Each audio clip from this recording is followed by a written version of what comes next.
Welcome back, everybody. The Austin Film Festival, a yearly tradition, is celebrating 32 years from the early 90s, kicking off on October 23rd. Joining us now with everything you need to know for this ever-growing fest is the woman who started it all, Executive Director Barbara Morgan, who we're happy to have. Barbara, good morning. Hi, thanks for having me. Thank you for being here. Let's go back, if we can, just a little bit. You actually started this with writers. Can you just paint me a picture of how this festival began?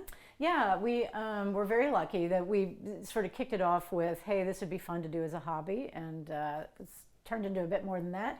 But there were a number of screenwriters that lived here, and you know, somebody had just mentioned, hey, nobody's done anything for a writer in the festival world. And we thought, okay, that sounds like a great idea, and we did. And we just found a community. It was really great, and they love coming to Austin. So. Yeah, and so now we've got an influx of all sorts of people coming in, but we also want to continue to promote our local talent. So we're going to talk about that in just a moment. Sure. Started originally on the smaller side. Now how many days are we at? We're at 8 days. We have a 9th that we do that is a fundraiser for our youth program, and it starts next Wednesday. And that's called Film and Food. It's a party of Austin's great food, and have a lot of filmmakers there.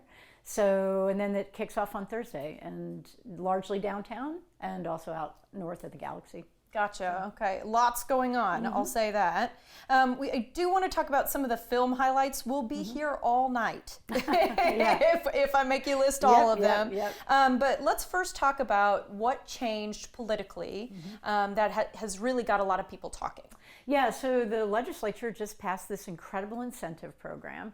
And I think it's going to do a whole lot for the state of Texas and shooting in general. But I think Austin has been poised with that film community here for so long, such a great creative community, that we really are hoping that it'll help our own local community as well. And we have a lot of great filmmakers we obviously want to keep here. And the more they work, the more they stay.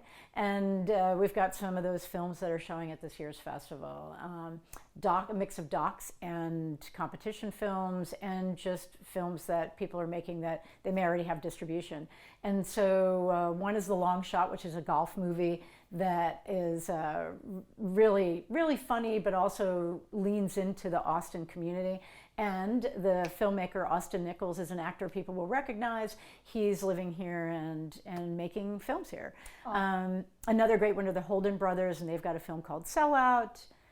We've got a great documentary called Bite to Bite, which is about sushi. Ultimately, yeah, it's a fish story in a way, but it actually leads into how that food gets to your plate with sushi, and beautiful. It's actually a really incredible documentary. I bet it is really stunning visually to watch. Okay, not only that, but I have to say, Pickleheads.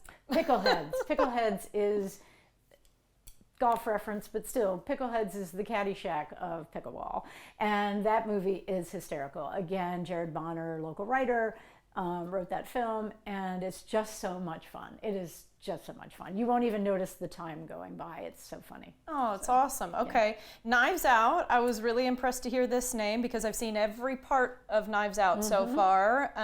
What's going on with Knives Out this weekend? So Ryan Johnson is the creator of that whole Knives Out series, great filmmaker, did a Star Wars, a number of other huge films you'd know, Looper, and he is on the 3rd series of Wake Up Dead Man, a Knives Out mystery. We're going to be doing that Friday night at the Paramount, and just as fun as every other Knives Out that you've been to. Okay, yeah, because they are kind of a romp. They're a romp, yeah. And I did say this weekend, but it is not this weekend. We have to go a little later in October, so I just want to make sure I correct myself. Christy is a film that people are probably going to want to plug into because an actress who's really big right now, Sydney Sweeney, is in it. Yep, we are showing Christy on opening night at the Paramount next Thursday.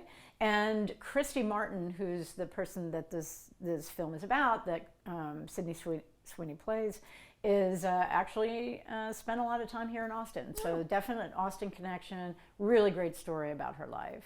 So we recommend that. I feel like you look for those little Texas or Austin ties where you can and bring them in. Yeah, and you know, they're not as hard as they used to be to find. Yeah, right. It's a big town anymore. Austin has gotten bigger.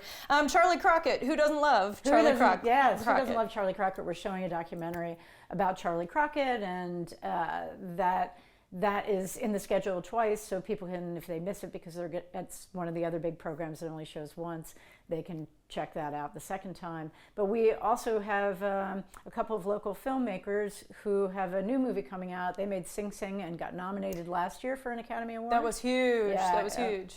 And they have a new film called Train Dreams, and Greg Quaidar and Clint Bentley.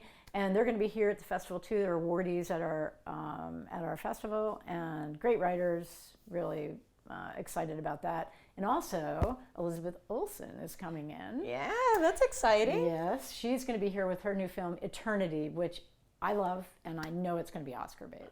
Oh, Oscar bait. I yeah. love to hear that. And you, in fact, you say this is kind of an Oscar bait festival, which is, you know, really exciting for people who might attend it. Yeah. You might start seeing these names again pop up on ballots and things like that. Exactly, a lot of them, because we just fall into that time period right before the end of the year, and this is when they're pushing those movies out from all year to be considered for the Academy Awards. And we are also an Academy qualifier for our competition, and so, you know, to us it's kind of kismet. It works together, and we're really excited to be showing a lot of these films we know are gonna hit that ballot. Hamnet is another one, which is an incredibly beautiful movie we're playing, and one of the most beautiful movies I've seen in years. Wow. So, yeah. Wow, that's saying something. And so we could, as I said, talk for a long time. We'll have to leave it there, but I do want to ask about tickets, because 8 or 9 days of stuff. Can we get just one big ticket to everything? Can we piecemeal it? How does it work? Yeah, so people can just come and attend a single film, and they can find some of those tickets up for sale on our website, austinfilmfestival.com. But really, we recommend either the pass or the badge. The pass gets you into all the films, and the badge as well. So, and if I can make one more quick plug, Of course. I would do it for Stax, the dog.